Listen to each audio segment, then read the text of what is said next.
નમસ્કાર, મુદ્દાની વાત જોવાની શરૂઆત આપ કરી ચૂક્યા છો। હું છું આપની સાથે વિકાસ મકવાણા અને હું છું મુફદ્દલ કપાસી। મુદ્દાની વાતમાં આજે વાત કરીશું મંત્રીમંડળના વિસ્તરણ પણ, કારણ કે આ તમારે જાણવું એટલા માટે જરૂરી છે। તમારા વિસ્તારના જે ધારાસભ્ય શું મંત્રી બનવા જઈ રહ્યા છે, હવે આપણા નવા શિક્ષણ મંત્રી કોણ હશે, નવા આરોગ્ય મંત્રી કોણ હશે, ગૃહ રાજ્યમંત્રી કોણ હશે, કોની પાસે કાયદા વિભાગ આવશે, આ તમામ ચર્ચા એટલા માટે થઈ રહી છે કારણ કે જ્યારથી મુખ્યમંત્રી ભૂપેન્દ્ર પટેલ દિલ્હી પહોંચ્યા ત્યારે તેમની જે બેઠક થઈ, તેમણે પહેલા તો અમિત શાહ સાથે, ગૃહમંત્રી અમિત શાહ સાથે તેમની બેઠક થઈ હતી। એમાં ભાજપના પ્રદેશ પ્રમુખ જગદીશ વિશ્વકર્મા પણ હતા, સંગઠન મહામંત્રી રત્નાકર પણ હતા, એ તમામ હતા। લગભગ 2 થી 3 કલાક સુધી એમની બેઠક થાય છે અને પછી એ બેઠક પત્યા બાદ અંતિમ મહત્વની બેઠક પ્રધાનમંત્રી મોદી સાથે થાય છે।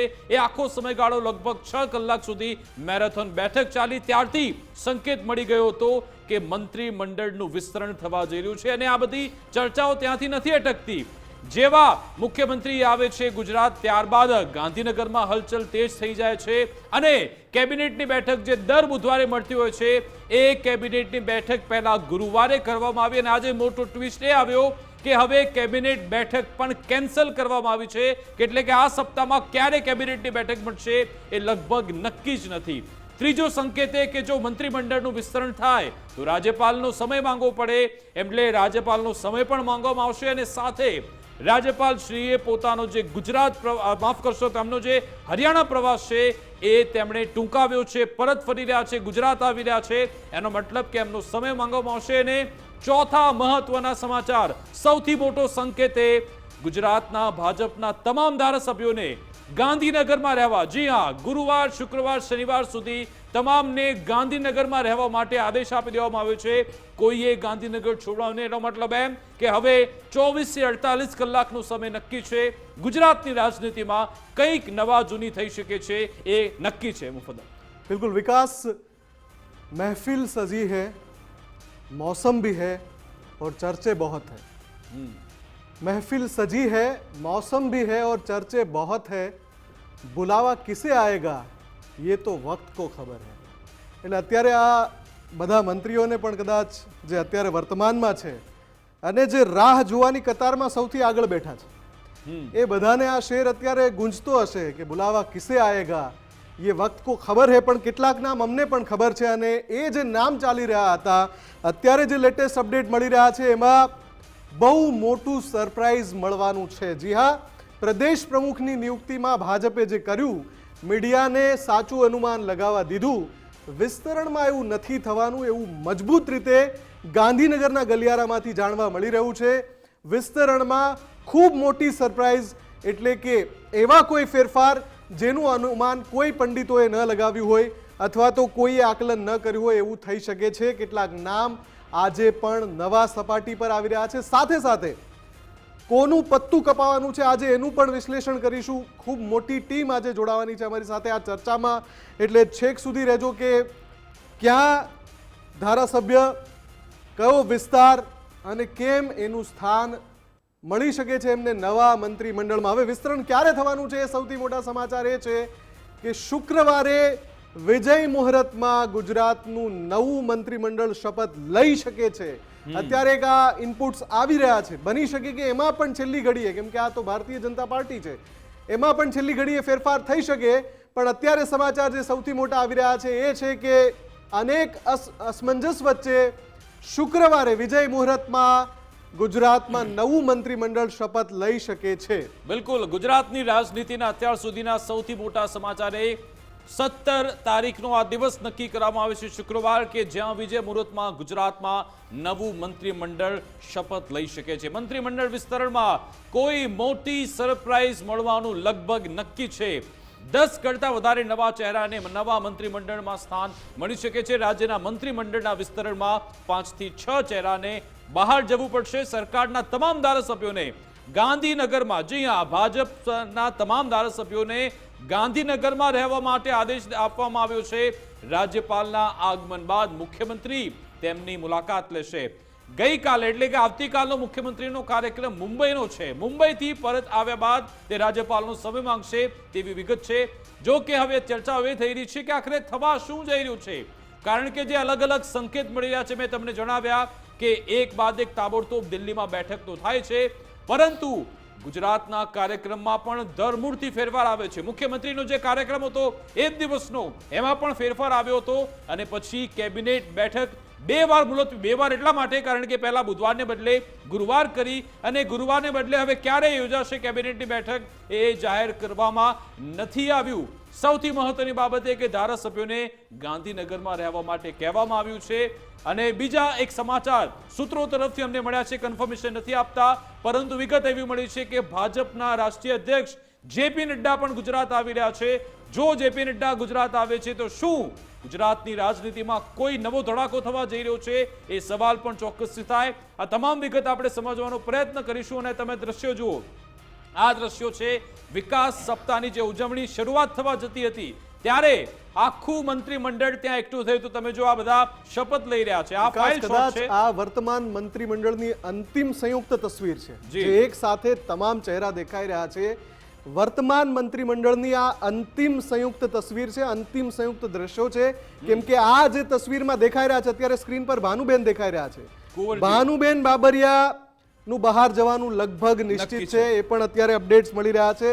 અને એવા આ સ્ક્રીનની અંદર બીજા કેટલાક ચહેરા પણ દેખાઈ રહ્યા છે કે જેમનું આમાં કનુભાઈ દેસાઈ પણ દેખાઈ રહ્યા છે. આ વિડિયો 7 તારીખના છે. 7 તારીખે જ્યારે આ વિકાસ સપ્તાહની શરૂઆત થવાની હતી ત્યારે એ તમામ મંત્રીઓ અને અધિકારીઓ એક છત હેઠળ ત્યાં એકઠા થયા હતા. આખું મંત્રીમંડળ ત્યાં છે અને એમણે પ્રતિજ્ઞા લીધી હતી, વિકાસ સપ્તાહ માટેની પ્રતિજ્ઞા હતી. પરંતુ લાગી રહ્યું છે કે આ એમની આ અંતિમ સંયુક્ત બેઠક હતી, કારણ કે કેબિનેટ બેઠક તો ત્યારબાદ મળી જ નથી. અને તમે જો આમાં જે ચહેરા આપણે જોયા એમાં પછી કુંવરજીભાઈ બાવળિયા હોય, કનુભાઈ દેસાઈ હોય કે પછી રાઘવજીભાઈ પટેલ હોય, પરસોત્તમભાઈ સોલંકી હોય, બહુ બધા નામ છે. તમે જો કુબેરભાઈ ડિંડોરે, પ્રફુલભાઈ પાનસેરિયા હોય, મુકેશભાઈ પટેલ, આ બધાની અત્યારે ચર્ચા થઈ રહી છે. હવે આમાંથી કોનું પત્તું કપાશે? આ તમામ જે નેતાઓ છે અને અમને જે જાણકારી મળી છે કે આ જેને મંત્રીમંડળમાં આ સ્થાન મળ્યું છે, જેમને શપથ લેવાના છે, તમામને ફોન કોલ થઈ ચૂક્યા છે. જી હા, આ મોટા સમાચાર એ છે કે જેમને શપથ લેવાના છે એ આ એમાંથી જ કેટલાક એવા ચહેરા છે. સૌથી પહેલા તો વિકાસ આપણે એ પણ જણાવી દઈએ કે સત્તા પક્ષના તમામ ધારાસભ્યોને એક ફોન ગયો છે અને એ ફોન છે કે આવતીકાલે અને પરમ દિવસે 2 દિવસ ગાંધીનગરમાં હાજર રહેવાનું છે તમામને, એકો એક ધારાસભ્યને. એટલે પહેલો ફોન તો આ ગયો છે. બીજો જે વિકાસ કહી રહ્યા છે એ પ્રમાણે કેટલાક એ ચહેરા છે કે જેમને કહેવાયું છે, સ્પષ્ટ નથી કહેવાયું પણ શપથ વિધિમાં તમારે ત્યાં હાજર રહેવાનું છે એવું પણ કહી દેવાયું છે, એવું કેટલાક સૂત્રો, મજબૂત સૂત્રો કહી રહ્યા છે. અને ફોન શરૂ થઈ ગયા. બીજો આજે સંકેત એ મળ્યો કે જે સ્વર્ણિમ સંકુલ, આ સ્વર્ણિમ સંકુલમાં કોને સ્થાન મળશે એ તો ભલે નક્કી થઈ ગયો, જાહેર થયું નથી, પરંતુ એ પહેલા તમામ ઓફિસોની સાફ સફાઈ ચોક્કસથી શરૂ થઈ ગઈ છે. જે ટોટલ અલગ અલગ ચેમ્બર છે, કેબિનેટ મંત્રીની હોય કે પછી રાજ્ય કક્ષાના મંત્રીની, એ તમામ જે ઓફિસ પર તાળા લાગેલા હતા તમામ ઓફિસ ખુલી છે અને હવે ત્યાં સાફ સફાઈ પણ શરૂ થઈ છે. બીજો મહત્વનો સંકેત ગાંધીનગરથી મળ્યો કે જો આ શપથ વિધિ કાર્યક્રમ થાય તો પછી ક્યાં થાય? એક છે જે રાજભવનનો દરબાર હોલ છે, એ દરબાર હોલમાં કાર્યક્રમ થઈ શકે છે, એની શક્યતા છે. પરંતુ જો આલા ગ્રાન્ડ સમારોહ કરવો હોય તો જગ્યા ખૂબ જ નાની પડી શકે છે. એટલા માટે મહાત્મા મંદિર આ બીજું સ્થાન પણ હોઈ શકે છે. મહાત્મા મંદિરમાં પણ ત્યાં તૈયારી થઈ રહી છે અને મહાત્મા મંદિરનું જે સંચાલનનું કામ સંભાળે છે એ પછી લીલા હોટેલ હોય કે પછી ગરુડ એજન્સી, એમને પણ મોઘમમાં કહી દેવાયું છે કે તમે તૈયાર રહો, આ 2 થી 3 દિવસમાં ગમે ત્યારે કાર્યક્રમ કરવો પડી શકે છે.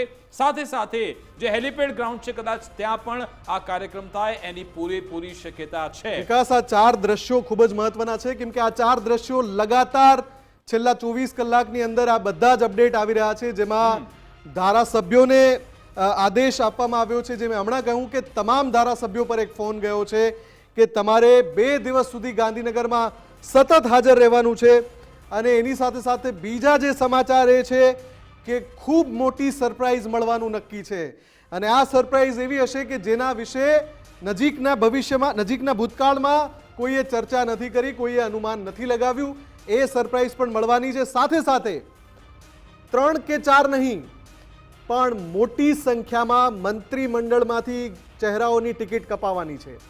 એક નહીં અનેકની ટિકિટ કપાઈ જશે અને શુક્રવારે સમારોહ છે. અત્યારે જે પહેલા સમાચાર આવી રહ્યા છે એ મુજબ શુક્રવારે વિજય મુહૂર્તમાં વિસ્તરણ થઈ શકે છે. હજુ એક આખો દિવસ બાકી છે.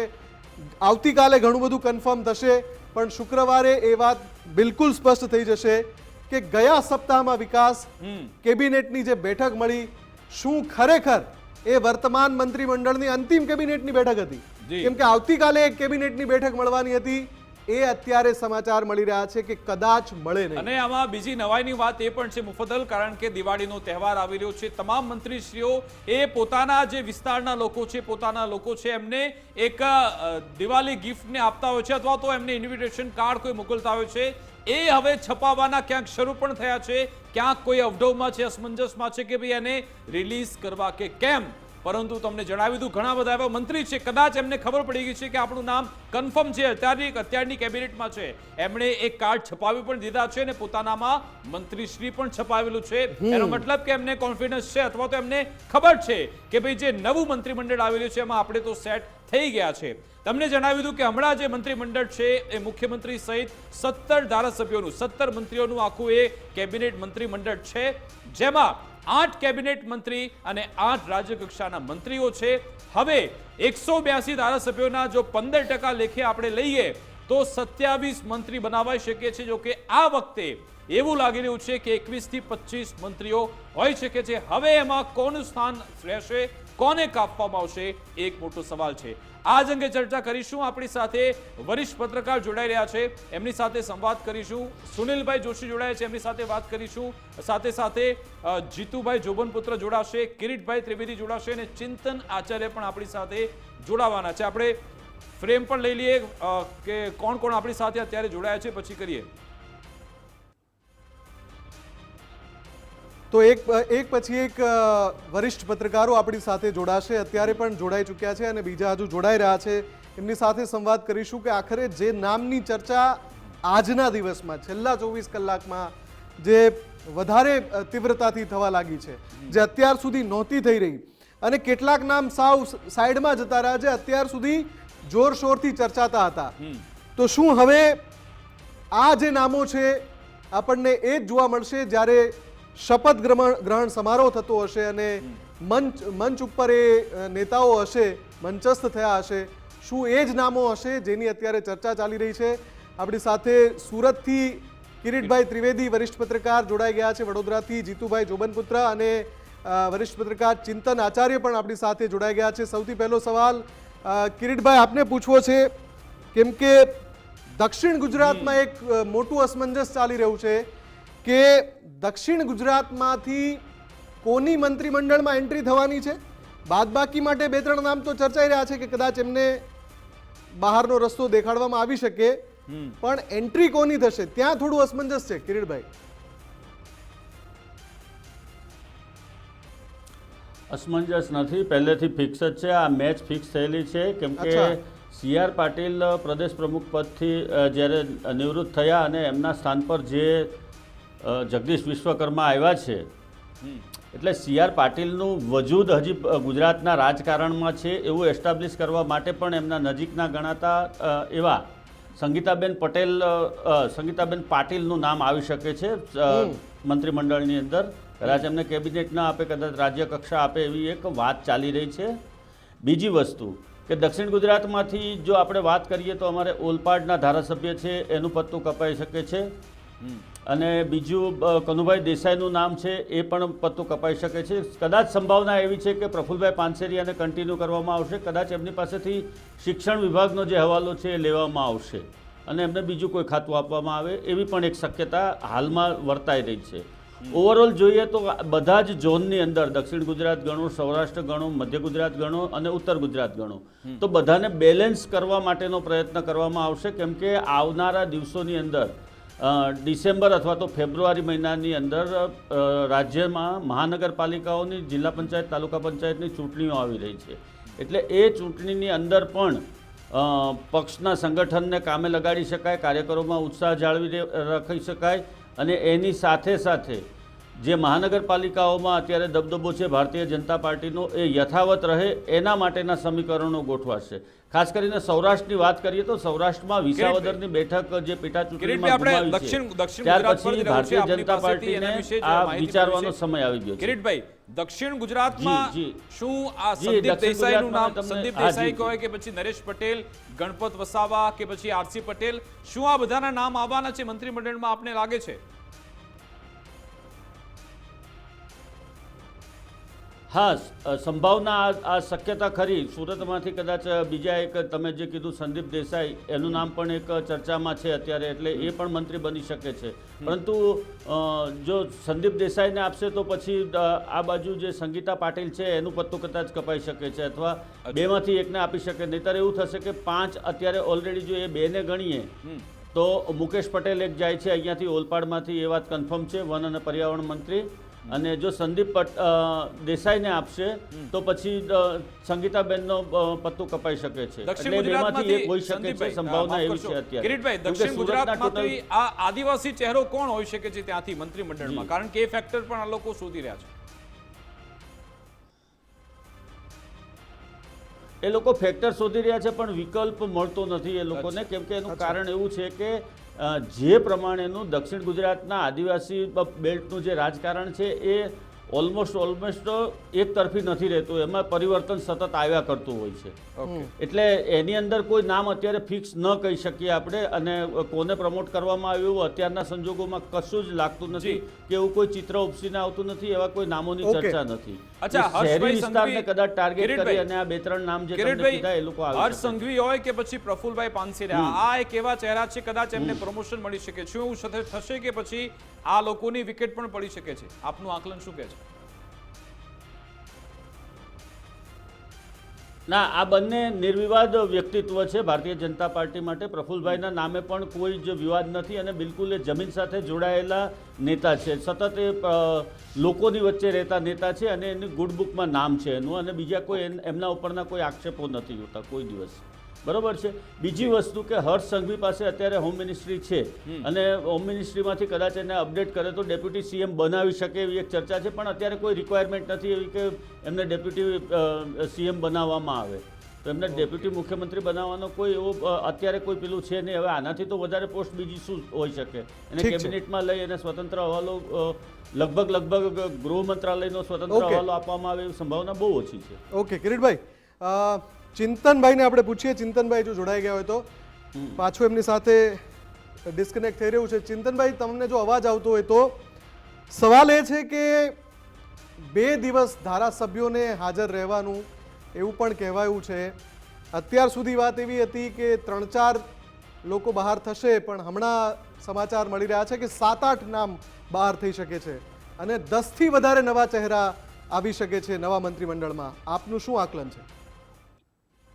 હું માનું છું ત્યાં સુધી 23ની આસપાસના મંત્રીમંડળની આ નવી રચના થવી જોઈએ. એટલે મોટા પાયે ઉલટફેરની પણ શક્યતા જોવાઈ રહી છે. અત્યારે જેટલા મંત્રીમંડળમાં ટોટલ 17 સભ્યો છે મુખ્યમંત્રીને મળીને, તો હું એવું ધારું છું કે આ સંકેતો એવું સૂચવે છે કે હાલના જે 16 મંત્રીઓ છે એ 16માંથી ઘણા બધા કપાઈ શકે. એટલે એની જો શક્યતા જોઈએ તો હું માનું ત્યાં સુધી અત્યારના મંત્રીમંડળમાં જે છે એમાંથી 4 કે 5ને રિટેન કરવામાં આવે અને બાકીના જે છે એ લોકોને રૂખસદ આપવામાં આવે. તો આના સંજોગોમાં તમે જુઓ કે ધારાસભ્યોને રોકાવા માટે કહેવું ગાંધીનગરમાં, એટલે ઘણા બધા ધારાસભ્યો જે નવા છે એમને તક મળી શકે એવી શક્યતા હું જોઉં છું. એટલે બધું અત્યારે હજુ જુઓ ને તો જ એવું છે, કારણ કે બીજેપી છેક સુધી પોતાના કાર્ડ છે પોતાની છાતીએ ચાપીને રાખે છે, એટલે ક્યાંય જનરલી બહુ લીક આઉટ નથી થતી આ વસ્તુ. પણ હું માનું ત્યાં સુધી બહુ મોટા ધરખમ ફેરફારો હું અપેક્ષા રાખું છું. ચિંતનભાઈ, 2 ડેપ્યુટી સીએમ વાળી જે ફોર્મ્યુલા બીજા રાજ્યોમાં ચાલે છે, હમણાં જે ચર્ચા ચાલી રહી છે 1-2 નામને ડેપ્યુટી સીએમ માટે પણ ચર્ચાઈ રહ્યા છે, તો 2 ડેપ્યુટી સીએમ વાળી ફોર્મ્યુલા આવવાની કોઈ સંભાવના ખરી જ્યારે આ બધું આટલું બધું એ થઈ રહ્યું છે ત્યારે? મને એવું ઓછું લાગે છે જો ભૂપેન્દ્રભાઈ પટેલ મુખ્યમંત્રી હોય તો એમની કાર્યશૈલીને જો સમર્થન કરે એવા ડેપ્યુટી સીએમ મૂકવા હોય તો અલગ વાત છે, પણ હું એવી શક્યતા ખૂબ ઓછી જોઉં છું. લગભગ ડેપ્યુટી સીએમ મૂકી અને ભૂપેન્દ્રભાઈ પટેલના પાવરનું ડિસેન્ટ્રલાઇઝેશન કરી નાખવું એ પ્રકારના સંકેતો અત્યારની ભાજપની હાઈકમાન્ડ છે નહીં આપે એવું હાલમાં લાગી રહ્યું છે. અચ્છા, ચિંતનજી, એ સમજવું છે કે તમામ ધારાસભ્યોને ગાંધીનગરમાં રહેવાનો આદેશ આપવામાં આવ્યો છે. રાજ્યપાલ પોતાનો પ્રવાસ ટૂંકાવી રહ્યા છે અને મુખ્યમંત્રી એમનો સમય માંગી લેશે. અને વિગત એવી મળી રહી છે સૂત્રો તરફથી કે જેપી નડ્ડા પણ ગુજરાત આવી રહ્યા છે. આ બધા શું સંકેત આપે છે? શું કોઈ નવા જૂની થઈ શકે છે એવું લાગે છે આપને? તમે સૂત્રો તરફથી જે વિગત જે મળી રહી છે એ બાબત મને બરાબર સંભળાઈ નથી, ફરી જો રિપીટ કરી છે. ભાજપના રાષ્ટ્રીય અધ્યક્ષ જેપી નડ્ડા પણ ગુજરાત આવી રહ્યા છે. એટલે હજુ સુધી તો એ બધી બાબતમાં કોઈ કન્ફર્મેશન છે નહીં. મને તો હજુ સુધી કન્ફર્મેશન એવું આવ્યું નથી. પણ એવી વાત છે કે જેપી નડ્ડા આવી શકે છે. એટલે સ્વાભાવિક રીતે એક મોટો શો કરવો હોય કે ગુજરાતમાં જે અત્યારે નવી જે સરકાર બની રહી છે, એટલે ટૂંકમાં મંત્રીમંડળ નવું બની રહ્યું છે, તો એમાં જેપી નડ્ડા હાજર રહે અને રાષ્ટ્રીય નેતૃત્વ જે છે એમનું એ સૂચક રીતે ત્યાં હાજર હોય તો ભાજપના અક્રોસ કેડર્સને એનો પોઝિટિવ સંકેત મળે એવો એક તર્ક હોઈ શકે. ઠીક છે. ઓકે, જીતુભાઈ પણ આપણી સાથે જોડાયેલા છે. જીતુભાઈ, તમે કઈ રીતે જોઈ રહ્યા છો? કેમ કે છેલ્લા 24 કલાકમાં ઘણું બધું નવું સંભળાઈ રહ્યું છે. અચાનકથી આમ હવા ફરી ગઈ હોય એ રીતની નવી વાતો સામે આવી રહી છે. પણ જેવી રીતે પ્રદેશ પ્રમુખની નિયુક્તિમાં ભાજપે સરપ્રાઈઝ ન આપી, એવું થશે કે આ વખતે લાગે છે મોટી સરપ્રાઈઝ?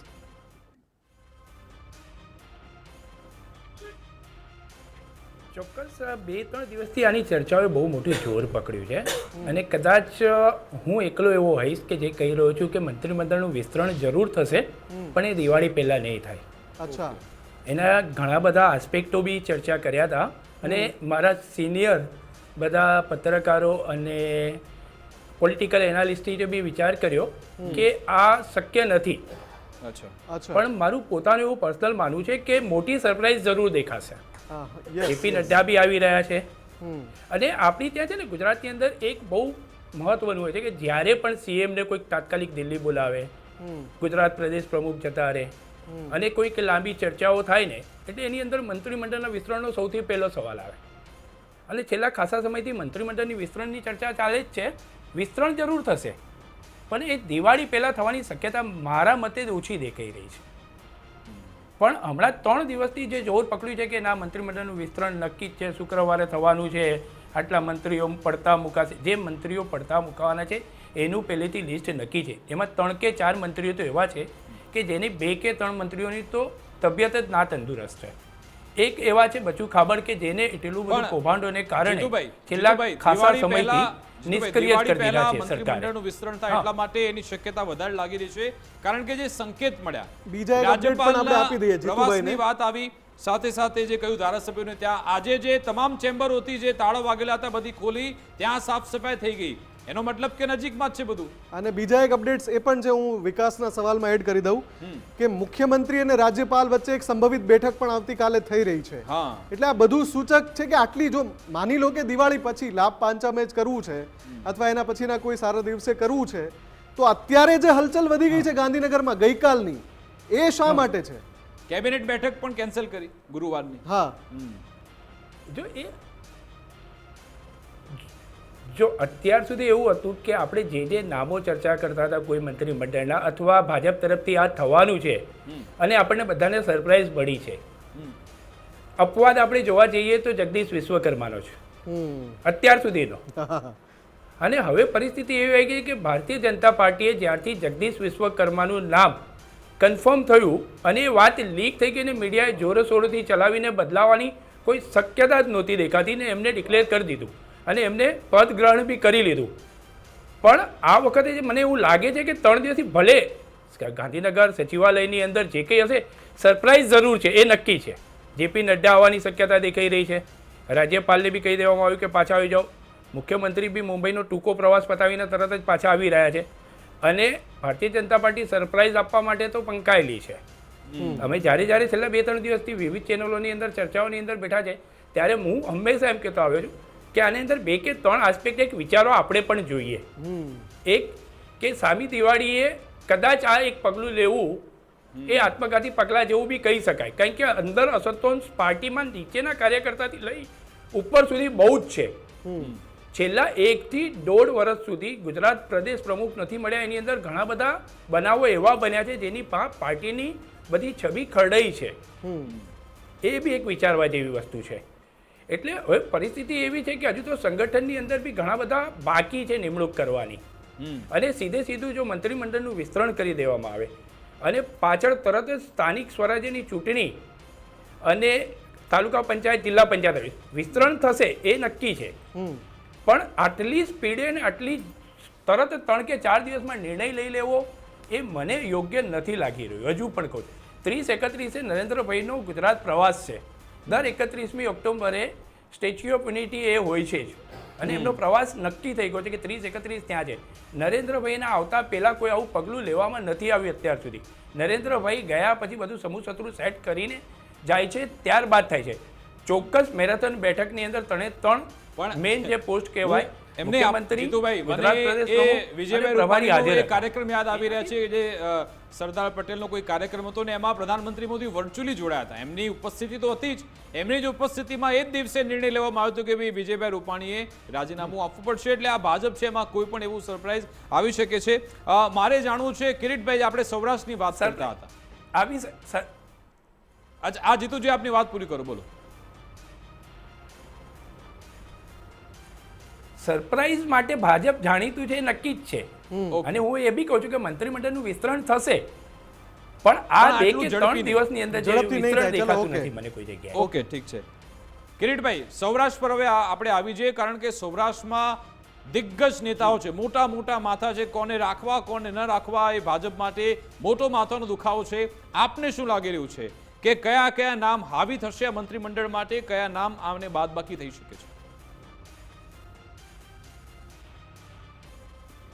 તો જયેશ રાદડિયા લગભગ કન્ફર્મ માનવામાં આવે છે. પછી એના પછી આપણે જો ગણીએ તો અમરેલી ભાવનગરનો જે મુદ્દો છે એમાં 1 કે 2 નામ ચર્ચામાં છે, પરંતુ હજી કંઈ કન્ફર્મ નથી થતું કે બની શકે કે કેમ. બીજી વસ્તુ તમને કહું કે સૌરાષ્ટ્રની અંદર મંત્રીમંડળનું વિસ્તરણ કરવું એટલે તમામ સમાજને તમારે સાથે રાખવા પડે. પાટીદાર સમાજને પણ તમે નારાજ ન કરી શકો, કોળી સમાજને પણ નારાજ ન કરી શકો, ક્ષત્રિય સમાજને પણ તમે નારાજ ન કરી શકો, અને ઓબીસીમાંથી પણ તમે નારાજ ન કરી શકો. કેમ કે એ બધું જ ત્યાં થોડું જાતિવાદી સમીકરણ વધારે કામ કરતું હોય છે સૌરાષ્ટ્રની અંદર. બીજું કે પાટીદારની અંદર પણ પાછા 2 ફાટા પડે છે. એમાં લેવા પટેલ અને કડવા પટેલ એ પણ પાછું એક અલગ સમીકરણો બને છે. એટલે ઓવરઓલ જોઈએ તો સૌરાષ્ટ્રના જે 7 જિલ્લા છે એ 7 જિલ્લામાં 7 ચોકા છે એમ કહી શકાય. અને બીજી દ્રષ્ટિએ જોઈએ અને બીજા શબ્દોમાં આપણે કહીએ તો લાડુ 4 ને બાવા 12 એવી પરિસ્થિતિ સૌરાષ્ટ્રના રાજકારણમાં અત્યારે છે. ખાસ કરીને સૌરાષ્ટ્રની અંદર ફૂંકી ફૂંકીને ચાલવું પડશે ભારતીય જનતા પાર્ટીને, એટલા માટે કે ત્યાં વિસાવદરનો પ્રશ્ન એ લોકોની સામે છે. વિસાવદરમાં જે હાર થઈ છે એમાંથી એ લોકો ફફડી ઉઠ્યા છે કે પાટીદારો અને ખેડૂતો હવે વિરુદ્ધમાં ગયા છે. બીજી વસ્તુ, હજી એમાં કોઈ વસ્તુ ઘટતી હતી તો આ બોટાદનો જે પ્રશ્ન ઊભો થયો છે એને કારણે પણ ખેડૂતો નારાજ થયા છે. ખેડૂત સમાજમાં ખૂબ મોટા પ્રમાણમાં નારાજગી છે. હવે એ લોકોને રાજી કેવી રીતે કરવા, એ લોકોને કેવી રીતે સાથે રાખવા. અને આપ જાણો છો એ રીતે કે મોટા ભાગના જે ખેડૂતો છે સૌરાષ્ટ્રની અંદર એ બધા જ મોટાભાગના પાટીદારો છે. અન્ય વર્ણના લોકો પણ ખેતી કરે છે, પરંતુ એમાં જૂથ સૌથી મોટું પાટીદારોનું છે. જે કોઈને લાકડીઓ પોલીસની પડી છે બોટાદની અંદર, એ પાટીદાર વધારેમાં વધારે માર ખાધો છે પાટીદાર ખેડૂતોએ. તો એ એક નારાજગી અત્યારે છે. આખા અમરેલી જિલ્લાની અંદર ઉકળતો ચરુ છે એવું કહી શકાય આપણે. તો આ બધી પરિસ્થિતિની અંદર બધું જ સમૂહ સૂત્રું પાર પાડવું અને ફાયર બ્રિગેડનું કામ કરવું પડે, એની સાથે એવી પરિસ્થિતિ છે કે બધાને રાજી પણ કરવા પડે અને રાજી રાખવા પડે. ઓકે, બાકી ભારતીય જનતા પાર્ટી, મારા મિત્રએ કીધું એ રીતે કે લોકો સરપ્રાઈઝ આપવા માટે બહુ જાણીતા છે, પરંતુ આ વખતે સરપ્રાઈઝ આપતા પહેલા પણ એ લોકોએ થોડુંક મંથન તો કરવું પડશે, અને હોમવર્ક ઓલરેડી થઈ ગયું હોય એવું અત્યારે લાગી રહ્યું છે. ઠીક છે, આપણે ચિંતનભાઈને પૂછીએ. ચિંતનભાઈ, સોશિયલ એન્જિનિયરિંગની બાબતમાં બધા પક્ષોને ખબર છે કે ભાજપની તોલે કોઈ ના આવે જ્યારે સોશિયલ એન્જિનિયરિંગ કરવાનું હોય.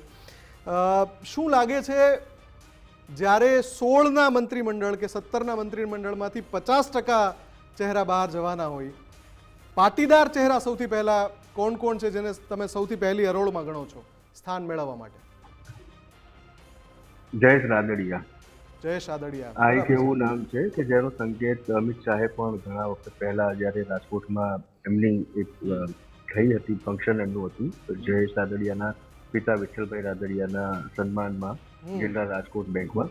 એ વખતે એમણે સ્પષ્ટ સંકેત આપ્યો હતો કે આ બહુ મોટા ખેડૂત અને સહકારના નેતા છે અને સ્વાભાવિક રીતે જે અત્યારે નવું યંગ જો લીડરશિપ ભાજપને જોઈતી હશે, કારણ કે અત્યારે પાટીદાર જે વિસ્તાર છે સૌરાષ્ટ્રનો એ સૌથી મોટો ચિંતાજનક બની ગયો છે. એટલે એવું બને ખરું ચિંતનભાઈ, એવું બને ખરું કે વિશ્વકર્મા તો હવે પ્રદેશ પ્રમુખ છે એટલે બહાર જવાના જ છે, પણ રાઘવજીભાઈની સ્વાસ્થ્ય ખરાબ છે અને એમાં એટલે કૃષિ અને સહકાર બંને આપી દેવામાં ચિંતનજી, જયેશભાઈ. અને એમાં હું એક વાત એડ કરી દઉં કે જ્યારે પ્રધાનમંત્રી મોદી નિકોલ આવ્યા ત્યારથી ચર્ચા થઈ ગઈ હતી કે ભાઈ જગદીશ વિશ્વકર્માને પ્રદેશ પ્રમુખનું પદ મળી રહ્યું છે અને પછી ગૃહમંત્રી અમિત શાહ જયેશ આદડિયાના કાર્યક્રમમાં પહોંચે છે, તો શું જયેશ આદડિયાને કોઈ મોટું કેબિનેટ પદ અથવા તો કોઈ મોટું પદ મળી શકે છે આપને લાગે છે?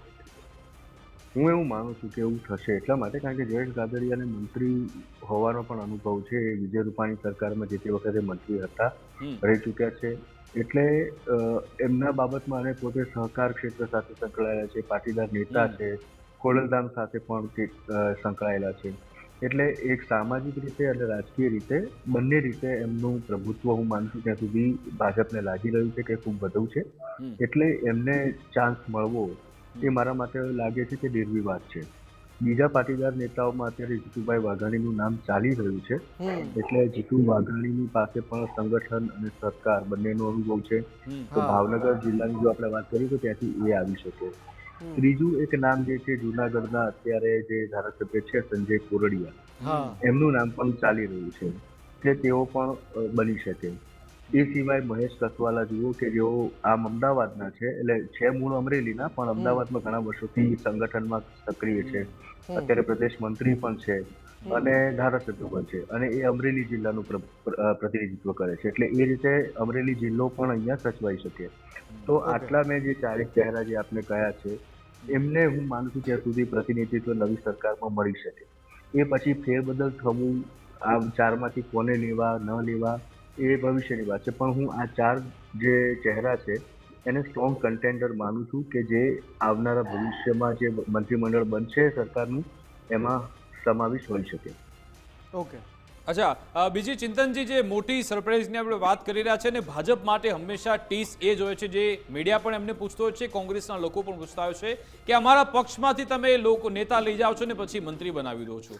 શું એ પરંપરા યથાવત રહેશે ખરા કે પછી જે મોટી સરપ્રાઇઝની વાત થઈ રહી છે આ વખતે એવો ફેરફાર આવે કે ભાઈ કોંગ્રેસના જે નેતાઓ છે એમને કોઈ મંત્રી પદ જ નહીં? શું આવો મોટો ધડાકો થઈ શકે છે કે પછી આપવું જ પડશે પદ? એવું હું નથી માનતો કે ન મળે કોંગ્રેસમાં, કારણ કે હવે એ ભાજપમાં આવી ગયા છે. તમે જુઓ કે આસામમાં જે મુખ્યમંત્રી છે પોતે મૂળભૂત રીતે હેમંત બિસ્વ શર્મા કોંગ્રેસી હતા, તો એમને મુખ્યમંત્રીનું પદ મળ્યું છે. જોકે ત્યાં આગળ આસામમાં ભાજપ માટે અસ્તિત્વ બનાવવું એ બહુ મોટી બાબત હતી અને એવા સંજોગોમાં એમણે કોંગ્રેસમાંથી આવેલા નેતાને પોતાના મંત્રી બન્યા સર્વાનંદ સોનોવાલ પછી. તો એ કિસ્સામાં હું માનું છું કે બીજેપીને એવો કોઈ છોછ નથી જે આપણે વાત કરીએ છીએ કે કાર્યકર્તાઓમાં કચબાટ છે કે કોંગ્રેસના લોકો ખુરશી લઈ જાય છે અને અમને માત્ર ગાભા મારતા રહીએ છીએ. એ બહુ સત્ય સનાતન બાબત છે. આ વસ્તુની લાગણી છે ઘણા ભાજપના લોકોમાં, પણ એ નવું નથી. હું તમને એટલા માટે કહીશ કે જયેશ રાદડિયા એ પોતે પણ કોંગ્રેસમાં ધારાસભ્ય હતા.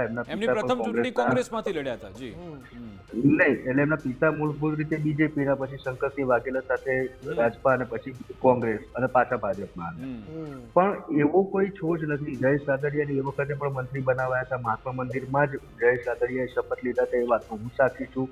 નરેન્દ્ર મોદી સરકારમાં. એ પછી તમે કુંવરજી બાવળિયાની વાત કરો. કુંવરજી બાવળિયા જે દિવસે ભાજપમાંથી કોંગ્રેસમાંથી રાજીનામું આપીને ભાજપમાં જોડાય છે એ દિવસે સાંજે તેઓ મંત્રી હોય છે. 20 કલાકમાં કેબિનેટ પદ મળી ગયું. પરંતુ એમાં સવાલ ચિંતનજી એટલા માટે થાય કારણ કે હવે ધારાસભ્યોની સંખ્યા 162 સુધી પહોંચી ગઈ છે, એટલા માટે 162 માંથી ફક્ત ચલો માની લો 27 થાય તો 27 જ શોધવાના. નહીં, પણ હું તમને એટલે જ કહું છું કે 162 જે છે એમાં કોંગ્રેસમાંથી આવેલા પણ છે ને. એમાં એવા તો નથી કે કોંગ્રેસના જે સામે બેસેલા જે બાકીના ધારાસભ્યો છે જે 13 એમાંથી કોઈને મંત્રી બનાવવાના એવા તો છે નહીં. એ જ છે કે જે ધારાસભ્ય તરીકે ભાજપની ટિકિટ ઉપર ચૂંટાઈ આવ્યા છે અને ભૂતકાળ કોઈનો આમ જોવા જઈએ તો એવી રીતે એ લોકો સંદર્ભ લેતા નથી. રાજનીતિમાં જોતા નથી. જ્યારે પણ થાય છે હા, એટલે હું માનું ત્યાં સુધી આ બહુ સર્વસામાન્ય બાબત છે. અને જો એ રીતે જોવા જઈએ તો મને એવું નથી લાગતું કે બીજેપી હવે હાઈકમાન્ડ એવું વિચારે કે બહુ અસંતોષ વધી ગયો છે એટલે હવે કોંગ્રેસમાંથી એક પણ વ્યક્તિને આપણે મંત્રી નથી બનાવી. અને એટલા માટે જ હું માનું છું ત્યાં સુધી અર્જુન મોઢવાડિયા અને સીજે ચાવડાને મંત્રીમંડળમાં સમાવાશે એવી શક્યતા ભરપૂર છે. અચ્છા, તો આપે સીજે ચાવડાનું નામ લીધું તો હું એમ કહીશ કે કયા ક્ષત્રિય ચહેરા હોઈ શકે છે અને કયાની બાદબાકી લગભગ નિશ્ચિત, તો એક બે નામ તો છે જ કે જેમની બાદબાકી નિશ્ચિત છે, તો કયા એ ક્ષત્રિય ચહેરા હશે? કેમ કે આખું સેટલ ત્યાં ખૂબ કરવાનું છે ક્ષત્રિય સમાજને. જો આપણને ખ્યાલ છે કે રાજકોટની લોકસભા બેઠક ઉપર જે પરસોત્તમ રૂપાલાએ નિવેદન કર્યા પછી ક્ષત્રિય લોકો આખા ગુજરાતમાં લગભગ ગુસ્સે હતા અને પરસોત્તમ રૂપાલાને ઉમેદવાર તરીકે હટાવવાની માંગ કરી. પછી કોઈક રીતે સેટલ થયો મુદ્દો, એટલો ભાજપને એ મુદ્દો નડ્યો નહીં. પણ છતાંય ક્ષત્રિયોની નારાજગી હવે ભાજપ એવી રીતે વોરશે નહીં અને એને ખાળવા માટેના પ્રયત્નના ભાગરૂપે સીજે ચાવડા ઉત્તર ગુજરાતમાંથી આવે તો એની સામે બળવંતસિંહ રાજપૂત જે છે હાલમાં મંત્રી, એમને કદાચ સાઇડલાઇન કરવામાં આવે. જો આવું થાય તો બીજી એક શક્યતા એવી પણ જોઈ શકાય કે સીજે ચાવડાને વિધાનસભામાં કોઈ પદ એવું મળે જેમ કે દંડકનું કે એવું કોઈ, તો બળવંતસિંહ રાજપૂતને યથાવત રાખવામાં આવી શકે. શક્યતાઓને આધીન હું કહું છું. બીજો એક ક્ષત્રિય ચહેરો મહિલા રીવાબા જાડેજાને હું જોઉં છું, જેઓ જામનગર શહેરનું પ્રતિનિધિત્વ કરે છે, મહિલા છે અને ખૂબ આગળ પડતા છે. એમની પબ્લિક ઇમેજ પણ ઘણી બધી સારી છે. ક્રિકેટરના પત્ની છે, સક્રિય છે પોતાના વિસ્તારમાં અને ખૂબ સારું બોલે છે. એટલે મહિલા પ્રતિનિધિત્વ પણ સચવાય, ક્ષત્રિય પ્રતિનિધિત્વ અને સાથે સાથે સૌરાષ્ટ્રનો ચહેરો. તો આ ત્રણ સમીકરણોને તમે ભેગા કરો તો રીવાબા જાડેજાની શક્યતા હું જોઈ રહ્યો છું કે એમનું ઇન્ક્લુઝન ગવર્મેન્ટમાં નવી જ્યારે નવું મંત્રીમંડળ બને ત્યારે એમાં થઈ શકે. તો આટલા ફેરફારો હું જોઉં છું. ઓકે, જીતુભાઈ, આપનું આકલન શું કે છે? એકાએક આ બધી ચર્ચાઓ કેમ શરૂ કરવી પડી કે મંત્રીમંડળનું વિસ્તરણ થશે, આ મંત્રી આવશે, ફલાણા થશે? શું એટલું બધું પ્રેશર આવી ગયું છે કે પછી આ મંત્રી પરફોર્મન્સ નથી કરી શકતા, કે પછી વિસાવદરની ચૂંટણી બાદ જે આમ આદમી પાર્ટીનો જુવાળ જોવા મળ્યો અને જે રીતે ગોપાલ ઇટાલિયા, પ્રવીણ રામ, રાજુ કરપડા, સાગર રબારી એક બાદ એક આ બધા નેતાઓ પણ ઉભરવા લાગ્યા અને ભાજપની અંદરથી પણ જોરદાર ડખો જોવા મળ્યો કે હાર્દિક પટેલ સામે આવ્યો કે હું આંદોલન કરીશ, અલ્પેશ ઠાકોર પોતાના સમાજની એક બેઠક બોલાવે છે, વડોદરામાં ભાજપ નેતાઓ આમને સામને થાય છે, ઉત્તર ગુજરાતમાં સહકારી ક્ષેત્રમાં ડખો થાય છે. શું એ બધા ફેક્ટર સાબિત થઈ રહ્યા છે આ મુકામ પર પહોંચવા માટે? જો અસંતોષ તો હતો જ. સૌથી પહેલા તો 156 આવીને માત્ર 17નું જ મંત્રીમંડળ બન્યું. ત્યારથી છુપો રોષ તો થઈ જ ગયો હતો. ત્યારે બી શક્યતા 25 કે 27ની તો હતી જ. હા, બરાબર છે. પણ માત્ર ને માત્ર 17 જ મંત્રીઓ બન્યા, 16 મંત્રીઓ અને એક મુખ્યમંત્રી. પછી વિસાવદરની અંદરથી ચોક્કસ કહેવાય કે વિસાવદરથી જે શરૂઆત થઈ ને વિસાવદરવાળી જે થઈ ત્યારથી જે પાર્ટીને જે ડેમેજ થયું છે અને ત્યાર પછી જે ગોપાલ ઇટાલિયાનો જે પ્રભાવ વધ્યો છે અને સતત એમનો જે પ્રવાસ તમે જુઓ અને એ પ્રવાસની અંદર એમને જે જન સમર્થન મળી રહ્યું છે એ ચોક્કસ કહી શકાય એ પાર્ટીએ જોયું છે અને એને કારણે પાર્ટી થોડી સજાગ થઈ છે. બીજું અંદર તમે જુઓ કે છેલ્લા 2-2.5 વર્ષની અંદર ધારાસભ્યોએ વારંવાર રજૂઆત કરી છે કે અમારા કામો નથી થતા. એટલે પાર્ટીને ગ્રાઉન્ડ લેવલથી લઈ અને ઉપલા લેવલ સુધી ઘણું બધી તકલીફો પડી જ રહી હતી. અને બીજું એ છે કે તમે મંત્રીમંડળની અંદર જુઓ કે આટલા 2-2.5 વર્ષની અંદર માત્ર 4 મંત્રી સરકારના ફેસ તરીકે આપણને જોવા મળતા હતા. મુખ્યમંત્રી હોય, હર્ષ સંઘવી હોય કે પછી ઋષિકેશભાઈ હોય કે પછી કોક વખત કુંવરજી આવી જાય, આજે ડિંડોર સાહેબ આવી જાય. એટલે તમે જુઓ કે 17ના મંત્રીમંડળમાં મુખ્યમંત્રી સાથે આખું સરકારના ફેસ માત્ર 3-4 જ જોવા મળતા હતા. બચ્ચું ખાબડને લીધે બી ખાસું એવું ડેમેજ થયું છે પાર્ટી. એ સવાલ પણ વારંવાર ઉઠ્યો કે આમાંથી મંત્રીઓનું સ્વાસ્થ્ય સારું ને. જીતુભાઈ, એ સવાલ પણ વારંવાર ઉઠ્યો કે આમાંથી મંત્રી કોણ છે એમ ઘણા બધા લોકો જાણતા પણ નથી, એમના ચહેરા પણ એટલા ફેમસ નથી. એટલે તમે જે કહો છો એ વાત ત્યાં સાબિત થાય છે કે જનતા સામે 4, 5 કે 6 મંત્રી જ આવે છે. હા, અચ્છા, કિરીટજી આપનું શું? ઘણી જગ્યાએ શું છે કે ભાઈ ધારાસભ્ય ખોવાયા છે, મંત્રી દેખાતા નથી. કિરીટભાઈ, આપનું આકલન શું છે? એને કારણે પાર્ટીને ઘણું બધું નુકસાન થયું છે. જીતુભાઈ, આપની પાસે આવું. કિરીટભાઈ, શું ફરી એકવાર આ કેબિનેટમાં, આ મંત્રીમંડળમાં કોંગ્રેસનો કોઈ દબદબો જોવા મળશે ખરા, જે હમણાંના મંત્રીમંડળમાં છે, કે નંબર 2, 3, 4 એ અત્યારે કોંગ્રેસ પાસે રાઘવજી પટેલ હોય કે પછી મૂળ કોંગ્રેસી. કુંવરજી બાવળિયા કે પછી બળવંતસિંહ રાજપૂત, મૂળ કોંગ્રેસી. શું એવું આમાં થશે ખરા? કારણ કે આ બધા લાઈનમાં બેઠા છે, હાર્દિક પટેલ, અલ્પેશ ઠાકોર, આ બધા. શું એવું ફરી એકવાર જોવા મળશે?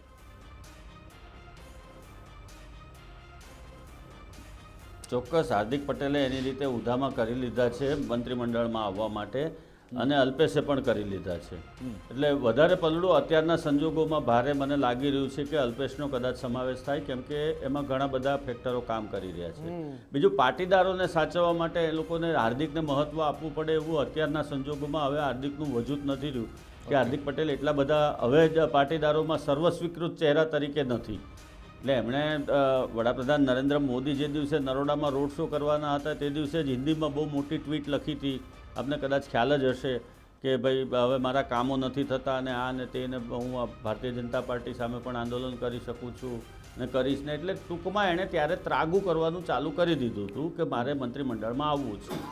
પરંતુ આપ સર્વતઃ જુઓ, છેલ્લા તમે 2 વર્ષનો ભૂપેન્દ્ર પટેલ સરકારનો તમે ઓવરઓલ વર્ક પ્રોફાઇલ તમે જુઓ તો તમને એવું લાગશે કે મંત્રીઓના કયામાં કોઈ પણ અધિકારી નથી અથવા મંત્રીઓના કીધેલા કામ થતા નથી.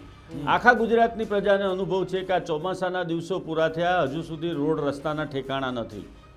નગરપાલિકાઓના રોડ રસ્તા હોય, મહાનગરપાલિકાઓના રોડ રસ્તા હોય કે તમે કોઈ પણ સેન્ટર લઈ લો કે સ્ટેટ હાઈવે લઈ લો કે નેશનલ હાઈવે લઈ લો, તો મંત્રીઓ શું એ રસ્તા ઉપરથી નથી પસાર થતા? એ ધારાસભ્યો ત્યાંથી પસાર નથી થતા? બધાને બધી ખબર જ છે, પણ એનું એક પૈસા બાર ઉપજતું નથી ગાંધીનગરમાં અધિકારીઓની સામે. હવે આવા જે એમ કહેવાય કે બોખલા માણસો ઘૂસી ગયા છે મંત્રીમંડળમાં, એ લોકોને સાઇડ ટ્રેક કરવા જ પડે.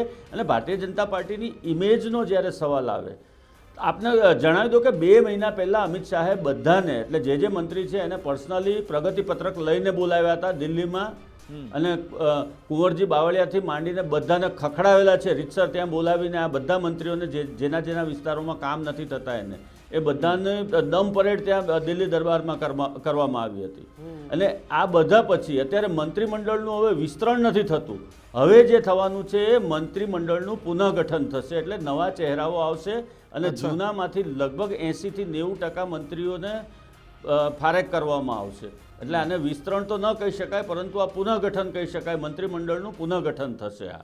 અને એમાં આપણે અગાઉ પણ ચર્ચા કરી એ પ્રમાણે કે અલગ અલગ સમાજ, અલગ અલગ ફેક્ટરો, એ બધું જ ધ્યાનમાં લેવાશે. જી બોલીએ. જી ચિંતનભાઈ, આ જે કિરીટભાઈ કહી રહ્યા છે કે આ વિસ્તરણની પુનઃગઠન થવાનું છે, પરંતુ આ પુનઃગઠનથી કોને ફાયદો થશે? શું એ જે તે મંત્રીઓને થશે?